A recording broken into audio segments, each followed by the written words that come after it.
A storm never apologizes for the destruction it leaves behind. It doesn't ask for permission to move. It doesn't soften itself to make others feel safe. It doesn't explain why it came, it just comes. It shifts the atmosphere, breaks boundaries, and forces everything around it to respond. And neither were you meant to apologize. You were not designed to be gentle when it comes to truth. You were not formed to be passive in the face of darkness. They thought they could break you. They tried to silence you, strip you, bury you beneath shame, failure, confusion, and fear. But what they didn't realize, what they were never prepared to understand, is that you are not from this world. You are something far greater. You are a divine disruption sent to shake the very foundations they trusted in. They weren't fighting you, they were fighting the universe itself, and now the universe, the Creator, the Most High, is fighting back. They called you names. They made you doubt your own worth. They labeled your discernment as delusion. They tried to convince you that your light was nothing but a flicker, a fantasy, a phase. But let me ask you this. If your light was so weak, why did it disturb their darkness so violently? If your voice held no weight, why did they work so hard to silence it? If you were truly powerless, why did your presence threaten their control? Because deep down they knew. They knew there was something different about you. They knew that your silence was not submission, it was strategy. They knew that your retreat wasn't retreat, it was refinement. And now they see you rising, and they can't stop what's coming. In Job 38 verses 1-11, God answers Job out of a whirlwind and asks, "Where were you when I laid the foundation of the earth? Who shut up the sea behind doors when it burst forth from the womb?" That same whirlwind, chaotic, commanding, unstoppable, is what gave birth to your purpose. You weren't called in stillness. You were called in the storm. You were forged in fire, sharpened in pressure, and purified in silence. You were hidden so that you could be revealed at the appointed time. And now that time has come. This moment right now is not an accident. If you found this message, it's not because of coincidence or curiosity. The universe speaks in whispers, in timing, in signals. And this is one of them. You are not hearing this by chance. You are hearing this because you are being called higher, because your spirit is being stirred to rise, because you've always known that you were different. That restless feeling, that divine discomfort, was never a curse. It was your confirmation. You were born to break patterns. You were born to expose systems. You were born to walk a path so few have the courage to even look at. So if this resonates in your spirit, if you feel that pull in your soul, don't just listen, respond. This is your signal. Engage not for vanity, not for validation, but to confirm that this message matters. Like this video, subscribe, and drop the number 77 in the comments, not just as a number, but as a prophetic act. A signal to heaven and to hell that you are ready. Ready to step into the unknown. Ready to leave behind the limitations. Ready to claim what has been hidden, locked, and delayed for far too long. This is not just another message, it is a summons. You are not ordinary. You are not here by accident. You are not weak. You are the storm, and the storm does not apologize. Number 1. The house of lies is burning. They built a castle out of illusions, thinking they had built a kingdom. They sat on thrones of deceit, crowned with manipulation, cloaked in control. They designed systems, rules, and expectations not to empower but to confine. They made you believe you were too much, too wild, too sensitive, too spiritual. They invested years crafting a reality that made you question your own worth before you even knew who you were. They didn't just try to confuse you, they tried to program you. But what they didn't account for, what they could never calculate, is what happens when the chosen one wakes up. Because when the chosen rises, the entire illusion starts to crumble. And that's what's happening right now. The house of lies is burning, and they can't save themselves. They thought they had you in check, trapped in a game they rigged from the beginning. But they made one fatal mistake. They forgot that the universe, the Creator, never loses. And when you are chosen by God, you don't just escape their rules, you shatter them. The chains they used to bind you, they were never real. They were illusions, carefully constructed mental prisons meant to make you doubt your light. But the moment you saw through the lie, the entire system began to shake. It wasn't your rebellion that broke it. It was your awakening. The moment your spirit said, "No more," the false world started to fall apart. Look around. The world that once seemed untouchable is cracking at the seams. Those who mocked you, rejected you, ignored you, they're scrambling to hold on to a reality that's collapsing. They thought they had control. They believed their institutions, their positions, their titles would insulate them. But control was never theirs to keep. It was borrowed, and time has run out. Their grip is slipping. Their structures are sinking. And the storm that's shaking it all? It started the moment you stopped being silent. They told you to stay small. They warned you not to color outside their lines. Play it safe, they said. Don't reach too high. Don't speak too boldly. Don't shine too brightly. They painted fear as wisdom. They dressed limitation in the language of humility. But you see now, it was never about protecting you. It was always about containing you. And yet, in spite of it all, here you are. Still rising. Still expanding. Still becoming. If you were as weak as they claimed, why did they spend so much energy trying to keep you down? Why so many obstacles? Why so many betrayals? Why so much resistance? Because they saw your light before you did. They saw your authority before you knew your name. And they did everything in their power to prevent the inevitable. Because they knew once you awakened to who you really are, their game would be over. They weren't afraid of your failure. They were terrified of your success. Because your success would expose their failure to suppress you. Your light would make their shadows impossible to ignore. You think it was just bad luck? Just one hard season after another? No, it was never random. It was targeted. The distractions, the betrayals, the mental battles, the isolation. It was all calculated to break your spirit before your purpose could break free. But the plot failed. Because every weapon they formed was turned into fuel. Every chain they forged became a stepping stone. Every door they slammed became a wall you climbed. 2 Thessalonians 2 verses 8 to 10 speaks of the time when the lawless one will be exposed, and the Lord will overthrow him with the breath of his mouth. That time is now. The breath of truth is sweeping across the earth, and the structures built on deception are being reduced to ash. Just like in Genesis 11, when men tried to build the Tower of Babel to reach heaven without God, their plans were scattered, their unity broken, their language confused. Why? Because you can't build eternity on ego. And that's what they tried to do. Construct legacy without light, build systems without surrender, create power without presence. And it failed. It's all failing now. And the smoke rising from their systems is the sign. Let them fight. Let them scramble. Let them cling to the ruins. It will not stop what has begun. The fire is not coming, it is already here. And it will burn until only truth remains. And you are walking out of the flames untouched. Not as a victim, not as a survivor, but as a witness that the house of lies is burning, and nothing will ever be the same. Number 2, the fire that can't be contained. A wildfire never asks for permission. It doesn't whisper. It doesn't knock politely on the door before consuming everything in its path. It simply burns. It blazes. It spreads. It transforms the atmosphere. And that is what your authenticity does. That is what your presence does. It sets fire to every illusion they tried to place over you. It destroys the boxes they designed to keep you small. The rules they wrote were never made for you.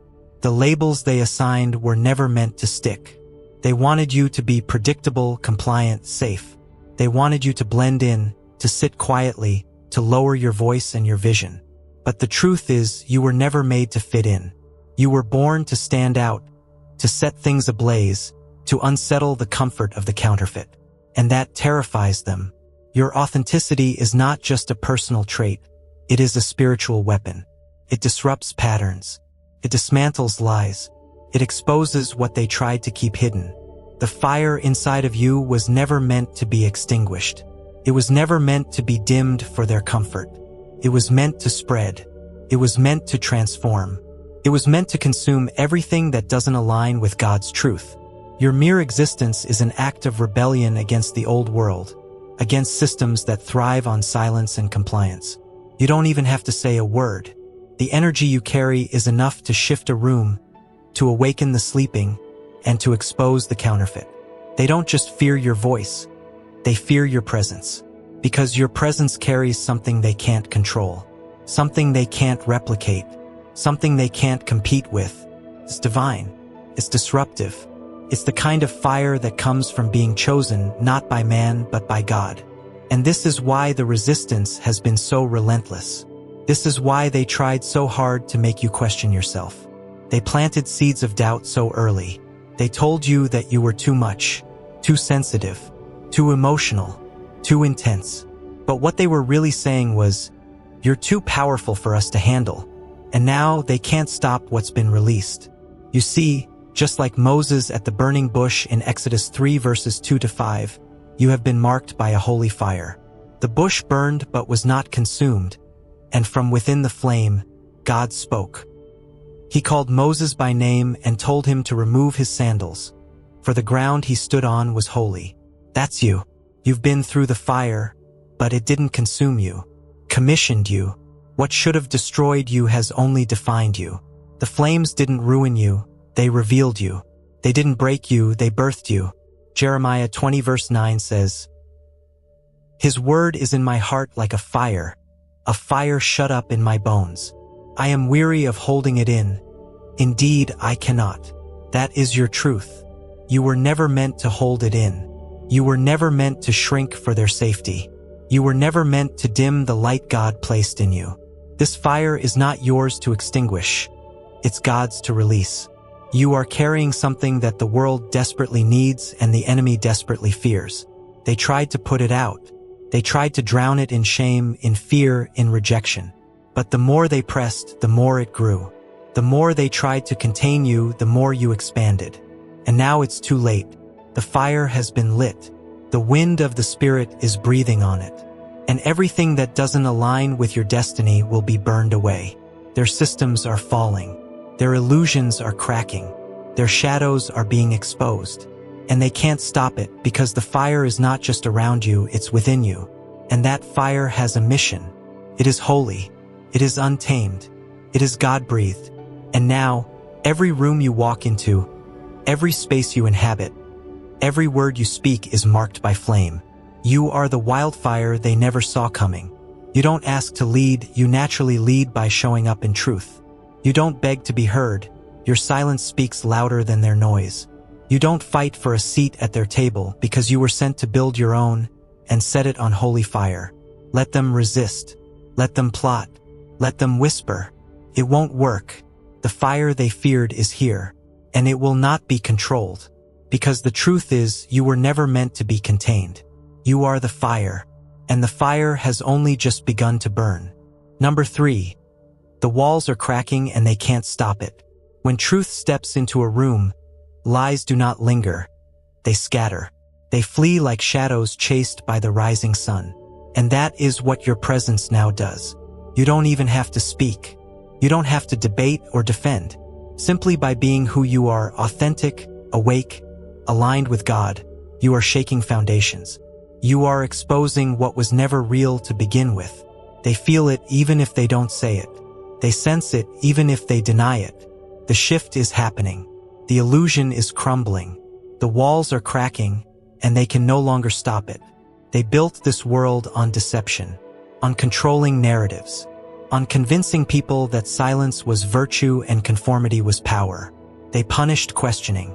They elevated compliance. They labeled critical thinkers as rebels and prophets as lunatics. They rewarded those who remained asleep and persecuted those who dared to awaken. But the moment you stopped doubting yourself, the very moment you stopped apologizing for your anointing, you became the fracture in their false fortress. You became the leak in their dam, the fault line they could no longer ignore. Because when a chosen one stands fully in their identity, systems tremble. It's exactly what happened at Jericho. In Joshua 6, the city was fortified. Walls so thick they seemed impenetrable. But God gave Joshua a strategy that didn't make sense in the natural. For 6 days, the people were to march around the city in silence. On the 7th day, they were to shout. And with that shout, the walls fell flat. Not because of physical power, not because of brute force, but because of divine obedience, holy presence, and a prophetic sound that shattered the structure. That is what's happening now. You are that sound. Your life, your freedom, your awakening. It is the trumpet in this generation. And the walls around you, they're falling. The enemy thought if he could keep you quiet long enough, you'd disappear.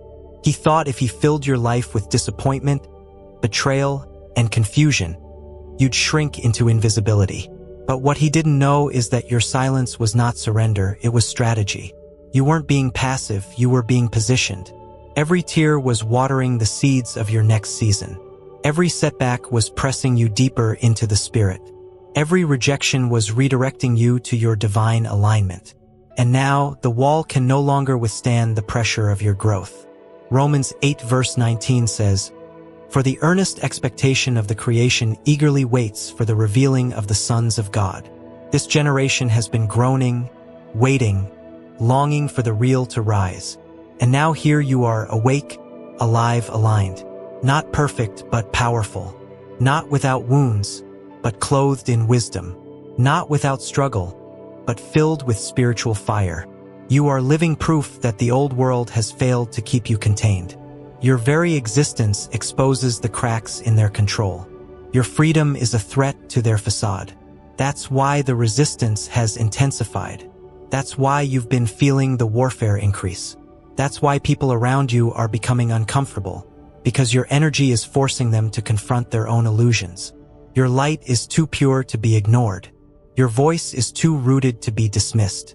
And your calling is too loud to be buried. Just like when the dam begins to crack, it's only a matter of time before the pressure gives way and the flood breaks loose. You are that pressure. You are that divine disruption. And no matter how hard they try to patch it, delay it, distract from it, they can't stop what's already been set in motion. They laughed at you when you started waking up. They labeled you rebellious, difficult, lost. But now they're watching you. They may not admit it out loud, but their eyes are on you. Their energy is drawn to yours. The ones who once mocked you are now mimicking you. The ones who once criticized your fire are now desperate for your warmth. And here's the truth, you didn't rise for their validation. You don't need their applause. You are not waiting for them to believe in you. You're moving forward because God already crowned you. You are the crack in the system. You are the echo of heaven in a noisy world. And the more they resist, the more they expose themselves. Because this is bigger than you. This is bigger than them. This is a holy shift, a divine dismantling, a kingdom movement. And no wall, no lie, no illusion can stand against it. So let the walls fall. Let the truth roar. Let the old structures break beneath the weight of glory. Because the walls are cracking and they can't stop it. Number 4.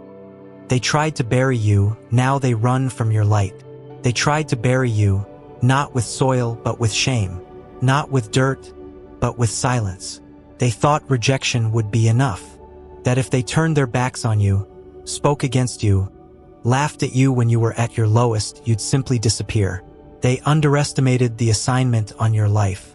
They mistook your breaking for a burial, not realizing you were a seed. They thought they ended you, but what they really did was make room for God to rebuild you in secret. And now, the one they tried to bury is the one whose light blinds them. Your existence unsettles them. Your glow confronts what they tried to pretend wasn't real. Because you didn't just survive, you rose with fire in your bones. They can't look at you now, not because you've become arrogant, but because your very presence exposes their smallness. They didn't want to believe in your calling when it was still in seed form.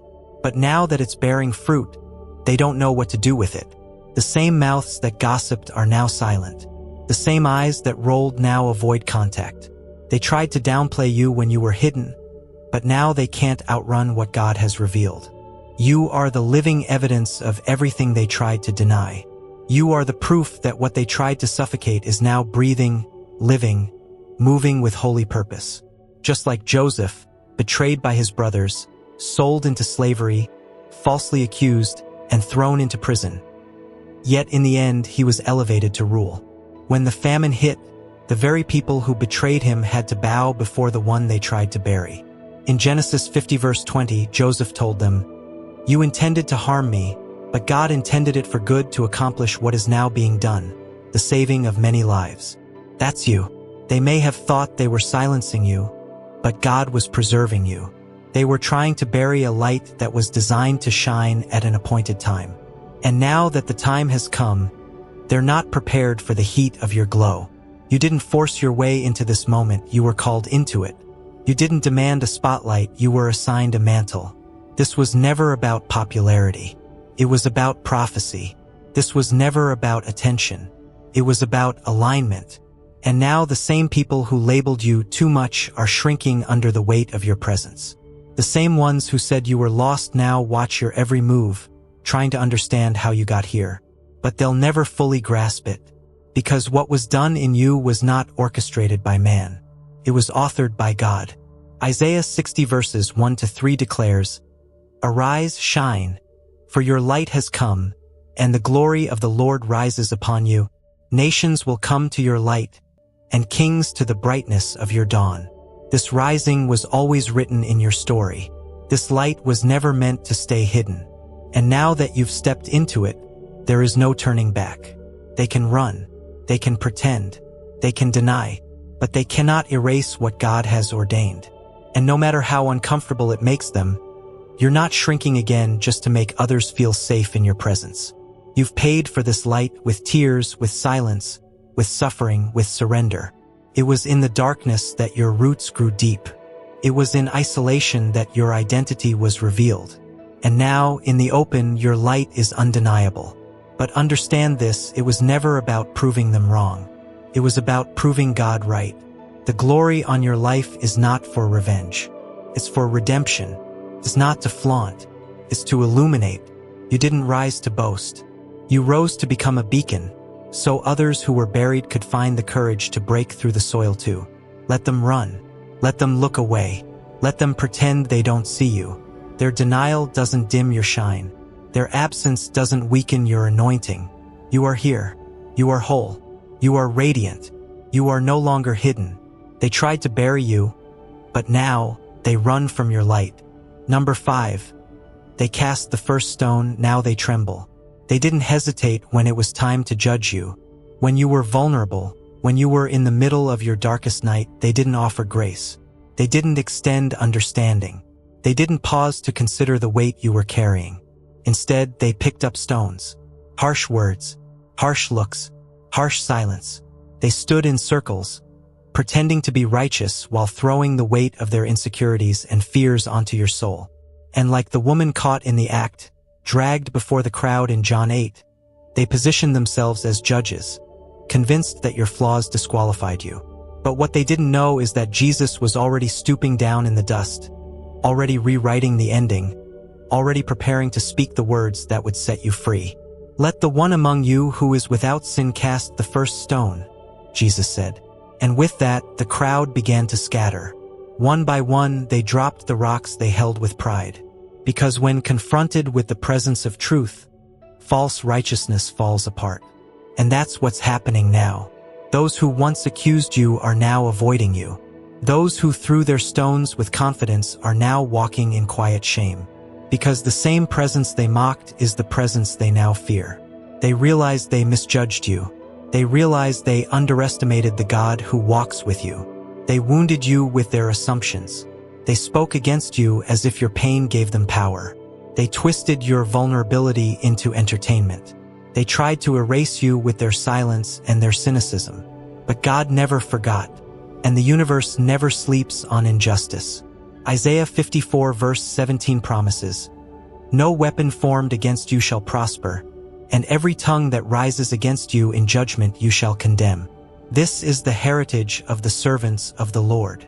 The weapons they used may have been verbal, emotional, spiritual, but none of them worked. You are still here, still standing, and now they are the ones trembling, not because you've retaliated, but because the glory resting on your life is convicting them. Let's be clear, this is not about revenge. This is not about pride. This is about vindication. You didn't rise to throw stones back. You didn't rise to clap back or prove anything. You rose because God lifted you. You rose because truth cannot stay buried.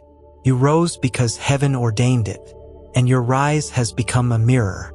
They see themselves now. They feel the weight of what they did, of what they said, of how they treated someone chosen by God. And the shame that once belonged to you is now sitting in their hands. Just like Joseph's brothers who stood before the brother they betrayed. Now they tremble. The ones who discarded you must now watch you thrive. And here's the grace in it: you're not asking for apologies. You're not waiting for them to admit they were wrong. Because your healing never depended on their confession. God has already made peace with your past. He's already crowned you in the same place where you were crushed. And maybe, just maybe, they want to come back around. Maybe they want to stand close again. But what they don't understand is, you're not the same. You've changed. The fire transformed you. The betrayal elevated you. And now, the table God has prepared for you isn't a place for them to sit. It's a place for you to reign. You are no longer accessible in the way you once were. The doors they slammed in your face are now closed to them. The rejection that once wounded you has now become your boundary. Your peace has become your protection. You don't even have to speak. Your presence alone tells the story. You don't need to remind them of their wrongs. You don't need to relive the pain. You are the evidence. Your survival. Your joy. Your confidence. Your peace. That's the loudest testimony of all. And for those who once watched your pain like spectators at a show, they now must watch your glory in awe. This is divine reversal. This is holy justice. And it didn't require you to lift a finger. God did it. Heaven defended you. And now, the ones who once cast the first stone can only tremble in the presence of the one who was never destroyed by it. Number 6. You were the storm all along. They feared the storm because they thought it was coming from outside. They looked to the horizon, bracing for impact, expecting the winds to howl and the skies to turn black. What they never expected, what they could never prepare for, was that the storm wasn't something sent to you. It was something that had been growing inside of you. You weren't just enduring the storm. You weren't merely surviving it. You were the storm all along. The chaos they tried to contain, the force they tried to silence, the fire they tried to snuff out, it wasn't external. It was you, your awakening, your roar, your unstoppable rise. They built walls, crafted traps, designed illusions, all to keep you small, all to convince you were never meant to rise. They played psychological games. They used guilt and manipulation. They tried to cage your spirit with tradition, with control, with fear. But here's what they missed. You were never made to fit their mold. You were born to break it. You were never meant to be domesticated. You were never meant to be predictable. You were never meant to walk quietly into the roles they assigned to you. From the very beginning, there was something wild about you. Something holy, untamed, and heaven-born. Mark 4:39 says that Jesus stood in the middle of the storm and rebuked it, saying, "Peace, be still," and the wind obeyed. But here's the deeper revelation. He wasn't surprised by the storm because he carried authority over it. And so do you. You don't panic when the winds rise anymore. You don't tremble at thunder because you've realized you don't need to outrun the storm. You've become the storm that carries the voice of God within it. Every obstacle that was meant to break you only made you louder. Every delay, every denial, every closed door added fuel to your force. The more they resisted, the more heaven refined you. The more they tried to chain you, the more you grew beyond their reach. What they don't understand is that storms don't wait for permission. Storms don't ask if it's convenient to be great. Storms don't apologize for their impact. And now that you've come into alignment with who you truly are, the storm they feared is standing right in front of them. Alive, walking, breathing, and completely unshaken. Your very presence shifts atmospheres. You don't need to argue. You don't need to fight for credibility. The thunder of your past victories rolls behind you, and the lightning of your vision flashes before you. Wherever you go, things change. Not because you are demanding it, but because the authority on your life is undeniable. The mantle is heavy. The anointing is real. And now they feel it. Even those who won't admit it, they feel it. The ground moves when you walk in the room. The temperature shifts. The masks fall. The illusions melt. You are no longer trying to be accepted. You are no longer seeking approval from systems that were never designed for you. You are no longer hoping they'll understand. Because now you understand, you were never meant to be understood by them. You are not a follower of their constructs. You are the disruptor of them. The spiritual force that was always coming to dismantle what they thought would never fall. The ones who mocked you, they now move in silence when you pass. The ones who laughed, they now study you, trying to decode the glory they once rejected.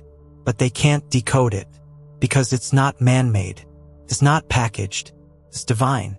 It's what happens when someone yields fully to the call of heaven. It's what happens when someone stops playing small, stops bowing to fear, and becomes who God said they were all along. So let them talk. Let them tremble. Let them scramble to recover from the storm they claimed would never come. Because you are here, and you're not apologizing. You're not shrinking. You're not asking for a place. You've taken territory that cannot be stolen. You didn't become the storm by accident. You were born for this. Born to carry glory. Born to shift nations. Born to shake the very gates of hell. You were the storm all along. And now, they can't escape it. Number 7. The light they tried to bury now blinds them. They tried everything to bury your light. They mocked it, ignored it, rejected it. They said you were too intense, too emotional, too deep, too different. They tried to convince you that your discernment was delusion, that your dreams were distractions, and that your purpose was nothing more than pride. But the truth is, they saw your light long before you did. And instead of honoring it, they feared it. Instead of protecting it, they tried to suppress it. Instead of nurturing it, they sought to extinguish it. But light, true light, divine light, it cannot be buried. And now, the same light they tried to cover is too bright for them to ignore. You don't even have to say a word. Your glow alone convicts the darkness in them. Your presence disrupts their pretending. Your peace frustrates their chaos. They tried to bury your light under labels, under lies, under limits, but all they did was create the pressure required to intensify your shine. What they didn't understand is that you weren't just carrying light, you were becoming it. Matthew 5 verses 14 to 16 says, "You are the light of the world. A city set on a hill cannot be hidden. Let your light so shine before men that they may see your good works and glorify your Father in heaven." And now you are that city, that hill, that beacon they cannot unsee. Every attack, every betrayal, every loss, they were hoping it would dim you. But all it did was refine you. All it did was drive you deeper into the presence of God. The rejection became revelation. The silence became sacred space. The tears watered your calling. And now your light is not just visible, it's blinding to those who live in denial. They can't handle the glory that covers you. They can't explain the favor that follows you. And they definitely can't take credit for the power that flows through you. Because it didn't come from them, it came through fire. Think of Paul on the road to Damascus in Acts 9. A man filled with arrogance and authority, convinced he was in the right, until a light from heaven blinded him. That's what your life is doing. It's confronting pride. It's disrupting religion. It's exposing hidden agendas. You've become the holy interruption they never expected. They can no longer pretend. They can no longer hide. Your obedience is revealing their compromise. Your clarity is confronting their confusion. And the longer they resist it, the more unstable they feel. Your light is not loud. It's not arrogant. It doesn't need a stage or a spotlight. But it cannot be hidden. You've been through too much. You've survived too much. You've grown too much. And now the glory that rests on you is undeniable. You don't have to push your way in. Your light opens doors. You don't have to prove yourself, your presence testifies. And the ones who once saw you as a threat now see you as a mirror. Because every time they look at you, they're reminded of what they could have been had they not chosen fear. Of what they could have built had they not chosen comfort. Of what they could have embraced had they not buried you. But here's what they missed. You were never buried, you were planted. And what grows from the soil of pain, watered by the Spirit, rooted in truth and stretched by fire. That kind of light cannot be dimmed, cannot be denied, cannot be ignored. That kind of light breaks generational curses. That kind of light carries revelation. That kind of light sets captives free. And now that light is you. Let them shield their eyes. Let them mumble excuses. Let them pretend they don't see the transformation. Change is nothing. You are no longer playing small. You are no longer waiting for permission. You are no longer bending so others can feel tall. You are here, fully, boldly, unapologetically, and they can do nothing to stop it. The light they once tried to bury now blinds them, and it will continue to shine, brighter, stronger, and higher than they ever imagined. Number 8. Their betrayal was the fire, and you became the flame. You know what it feels like to be betrayed by the very people you once defended.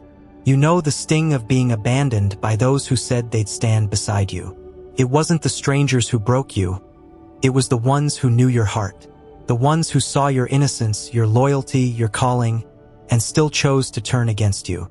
But their betrayal didn't destroy you. It did something far greater. It refined you. What they meant to use as a weapon became the furnace where your identity was forged. Their betrayal was the fire, and you became the flame. They didn't just walk away. They tried to damage your name, your spirit, your belief in yourself. They questioned your motives, distorted your story, and tried to silence your voice. But what they didn't realize was that their betrayal was part of your becoming. Just like Jesus at the Last Supper, when he looked Judas in the eye and said, "What you're about to do quickly." John 13 verse 27. Jesus didn't stop Judas, he released him. Why? Because he understood that the betrayal was part of the destiny. Without Judas, there would have been no cross. Without the cross, no resurrection. And without the pain you endured, there would be no awakening in you. They betrayed you not because you were weak, but because your presence exposed something in them. Your calling forced them to confront their lack of vision. Your strength reminded them of their hidden fear. And instead of rising with you, they chose to rise against you. That wasn't your failure. That was their fear in disguise. They couldn't handle what you were becoming. So they chose to betray what they didn't have the capacity to understand. But what they didn't realize was that betrayal doesn't bury the chosen. It builds them. Psalm 66 verses 10 to 12 says, "You, God, tested us. You refined us like silver. We went through fire and water, but you brought us to a place of abundance." That's where you are now. You've walked through the betrayal. You've been burned by the lies, scorched by the silence, bruised by the separation. And yet you're still here, not just surviving, but burning brighter than ever. You've come through the fire without the smell of smoke. You've come through the wilderness with oil still flowing. What was meant to crush you only clarified you. They thought they were ending your story when they walked away, but all they did was step aside for your elevation. Because not everyone is meant to go where you're going. Not everyone is built for the weight of the assignment you carry. And their betrayal? It wasn't a detour, it was divine direction. It exposed hearts. It revealed character. And it forced you to let go of what God never intended for you to carry forward. You didn't lose them, they lost access to a version of you they no longer deserved. Your scars are no longer a source of shame. They are evidence. Proof that you were tested and came through pure. And the fire they used to try to burn you, that fire now lives in you. You don't just carry fire, you are the flame. You are the walking testimony that what should have broken you only built you. And now they stand in the distance, watching the blaze they unintentionally ignited, wishing they could stand beside you, not knowing they forfeited their seat the moment they chose betrayal over belief. And yet you don't hate them, because what they did pushed you closer to God, pushed you into your purpose. It forced you into solitude where your oil increased. It taught you that loyalty isn't proven in words but in pressure. And though they tried to break you, they only revealed what was unbreakable in you. So let them watch. Let them reflect. Let them sit in the ashes of what they destroyed with their own hands. Because the flame still burns. Not with bitterness, not with rage, but with divine fire, holy purpose, and unstoppable clarity. Their betrayal was the fire, but you became the flame. Number 9. They fed the fire, and now you burn brighter than ever. They thought they were hurting you. They thought the lies they told, the slander they spread, the betrayals they launched were going to stop you. They didn't just oppose you, they fueled you. They didn't just test your patience, they trained your spirit. What they meant to use as stumbling blocks became your stepping stones. Every rejection added oxygen to the flame. Every false accusation threw dry wood into the fire. And now that fire burns hotter, brighter, stronger, because they fed it thinking it would destroy you. But what they actually did was prepare you for ascension. They underestimated how divinely wired you are. They thought you'd fold like others did. They assumed your silence was weakness. But the truth is, while they were talking, you were building. While they were plotting, you were praying. And while they were feeding the fire, God was using it to refine you. Like gold in the furnace, every degree of heat only stripped away what wasn't necessary. They didn't purify you on purpose, but heaven used them as unknowing vessels of divine preparation. Isaiah 43 verse 2 says, "When you walk through the fire, you shall not be burned. The flames shall not set you ablaze." That's the mystery they still don't understand. You've been in the fire, yes, but not a trace of smoke rests on you. You've walked through seasons that should have consumed you, but your glow only intensified. Because this fire didn't come to kill you, came to reveal you. This fire came to ignite what was dormant, to awaken what was asleep, and to birth a version of you that even you didn't know was inside. They played games with your heart. They mistook your kindness for weakness. They thought they could dismiss you and you'd just disappear.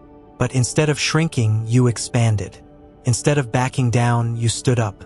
And now they're seeing a version of you they can't label, can't control, and can't match. What they meant to kill your confidence actually birthed your boldness. What they meant to kill your voice actually sharpened your authority. And the more they tried to break you, the more unbreakable you became. Like Shadrach, Meshach, and Abednego in Daniel 3, you were thrown into the fire by people in power, people who thought you'd bow or burn. But the fire couldn't touch you, because there was another in the flames. And when you walked out, not only were you untouched, but elevated. That's what's happening now. The very fire they threw you into has become your platform. The same crowd that mocked your fall is now forced to witness your rise. And they're confused, because their words were supposed to wound you. Their absence was supposed to stop you. Their betrayal was supposed to paralyze you. But what they failed to consider is that the favor on your life is not fragile. It doesn't depend on who stays or who leaves. It doesn't need the support of the crowd. Your fire comes from within, from the Spirit of the living God who marked you long before they knew your name. You didn't need their affirmation. You needed the flames. And now that you've walked through them, you carry glory they cannot comprehend. So now, as they watch you burn with purpose, with vision, with unstoppable light, they're left to reckon with the truth. They created their own consequence. They fed a fire that has now become too powerful for them to ignore. They gave momentum to the very movement they were trying to kill. And now they burn, not with purpose, but with the heat of regret. But you burn with power. You burn with truth. You burn with the fire of destiny that cannot be tamed. And from this moment forward, you no longer apologize for the intensity. You no longer dim yourself to fit their comfort.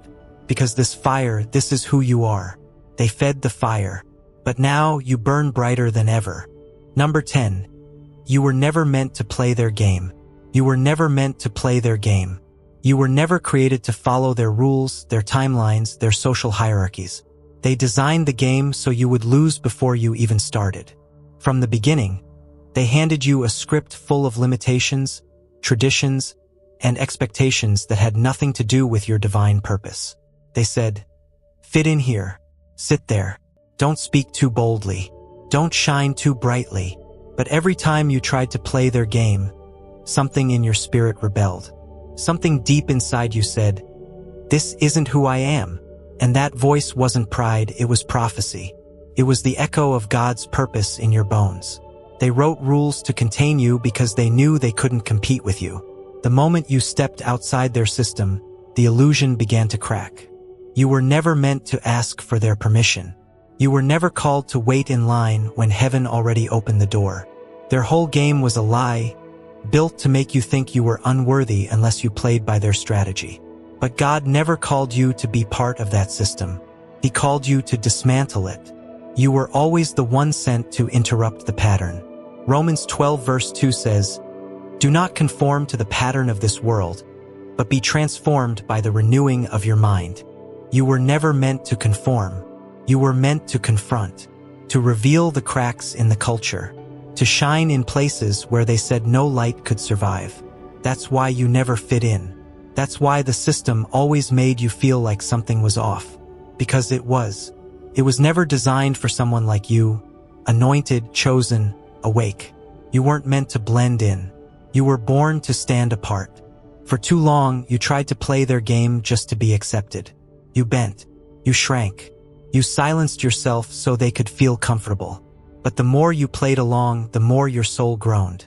And now you understand, their acceptance is too expensive if it costs you your authenticity. Their approval is too shallow to cover the depth of your calling. You don't need it. You never did. Because your validation comes from the one who created the game, not the ones who manipulated the rules. Look at David in 1 Samuel 17. When Saul tried to give him armor to fight Goliath, David tried it on. But it didn't fit. It wasn't made for him. So he took it off and stepped into battle with what God gave him. A sling and 5 stones. No compromise. No imitation. Just pure, divine alignment. He didn't win by playing Saul's game. He won by breaking it. And so will you. That's what makes you dangerous. Not because you're aggressive, but because you're free. You're no longer under their control. You're no longer trying to impress a crowd God never sent. And they hate that. They hate that you're not begging to belong. They hate that you're thriving outside their approval. But the truth is, you were never playing to win their game. You were born to build something they could never touch. So now let them keep their rules. Let them keep their titles, their trophies, their temporary platforms. You're not competing, you're creating. You're not performing, you're positioned. What they chase, you transcend. What they measure, you multiply. Because you've finally stopped playing and started ruling. You were never meant to play their game. You were sent to end it. Number 11. You were never meant to save them, only to rise. For a long time, you carried the weight of trying to bring everyone with you. You dimmed your light so others wouldn't feel insecure. You silenced your voice so they wouldn't feel convicted. You slowed your pace so they could catch up, hoping they'd eventually see what you see, feel what you feel, believe what you believe. But no matter how much you explained, no matter how deeply you loved, no matter how patiently you waited, they still chose the comfort of their cages over the courage of freedom. And finally, you've come to the realization, you were never meant to save them. You were meant to rise. Like a lighthouse on the shore, your job was never to swim into the storm and drag ships to safety. Your job was simply to shine. And if they were willing, they could steer toward the light. But you are not their rescuer. You are not their savior. You are not their lifeline. That burden belongs to God alone. The moment you try to save someone who has chosen not to be free, you start sinking too. Matthew 7 verse 6 warns us, "Do not give what is holy to dogs. Do not throw your pearls before swine, lest they trample them under their feet and turn and tear you to pieces." Harsh words, but true, because some people will never honor what's in you, and trying to convince them will only drain what heaven gave you. You see, this path you're walking is sacred. It's costly. It's not built for crowds. And many of the people you tried to carry simply didn't want the transformation you were called to embody. You tried to be the bridge, but instead of crossing over, they mocked the process. You tried to show them the truth, but they preferred the illusion. And while you were breaking generational cycles, they were repeating them. While you were fasting, praying, and shedding layers, they were clinging to comfort and calling it loyalty. But you weren't called to be loyal to dysfunction. You were called to break it. Think of Noah, who built the ark in obedience to a word no one else heard. He warned them. He pleaded with them. But when the rain came, the door was shut, and it was too late. Genesis 7 verse 16 says, "Then the Lord shut him in." It wasn't Noah who closed the door. It was God. Because there comes a time when your rising demands separation. And that separation isn't punishment, it's protection. Not everyone is meant to enter your next season. Not everyone is qualified to walk at the altitude you're called to. And that's not arrogance, it's alignment. You didn't leave them out of spite. You didn't walk away because you didn't care. You let go because holding on was killing the very thing God was breathing life into. And now, your rise is no longer dependent on their readiness. You're not waiting for apologies. You're not begging for understanding. You're not looking back. Because looking back slows your rise, and this elevation is too sacred to risk. You were called to rise even if they stay behind. You were called to lead even if they misunderstand you. You were called to walk alone, because what's on your life is too heavy to carry while dragging people who've chosen to sleep through their own awakening. Philippians 3 verses 13 to 14 says, "Forgetting what is behind and straining toward what is ahead, I press on toward the goal to win the prize." That's where you are now, pressing, rising, leaving behind everything that can't go where you're headed. And yes, it hurts. Yes, it's lonely. But the higher you rise, the clearer your vision becomes. You finally see that you were never selfish for choosing growth. You were never wrong for protecting your peace. You were never cruel for walking away from those who kept choosing their chains. You were not sent to carry them. You were sent to show them what rising looks like. And now, your only responsibility is to rise, fully, boldly, and without apology. Number 12, the power of your divine purpose. There is nothing more dangerous to the kingdom of darkness than a chosen one who has awakened to their divine purpose. When you stop second-guessing your value, when you stop apologizing for your anointing, when you stop shrinking to make others feel safe, you become unshaken, unstoppable, unmatched. You're no longer trying to find your purpose. You realize it was never lost. It was buried under fear, shame, betrayal, and distraction. But now that you've shed those layers, what's left is the raw, holy essence of who you were born to be. And that essence carries power, a power not rooted in performance but in identity. You weren't created for mediocrity. You weren't designed to blend in. You weren't born to simply exist, you were sent to transform. That's why the road has been so hard. That's why the warfare was so intense. Because the enemy saw your future before you did. He saw what would happen if you ever fully believed what God whispered about you in the dark. He saw what would be unleashed if you ever stepped into your calling without hesitation. And now you're doing just that. You're no longer asking, "Am I chosen?" You're no longer wondering if your voice matters. It does. You're no longer doubting whether your story has purpose. It was written for glory. Jeremiah 1 verse 5 echoes loudly here. "Before I formed you in the womb, I knew you. Before you were born, I set you apart. I appointed you as a prophet to the nations." God knew you before the heartbreak, before the rejection, before the trauma, before the confusion. He already marked you for this. Your setbacks weren't signals of failure. They were sacred chapters in your preparation. Every closed door, every painful ending, every tear-stained night, it was all pressing you into the shape of someone who could carry this level of purpose without folding under the weight.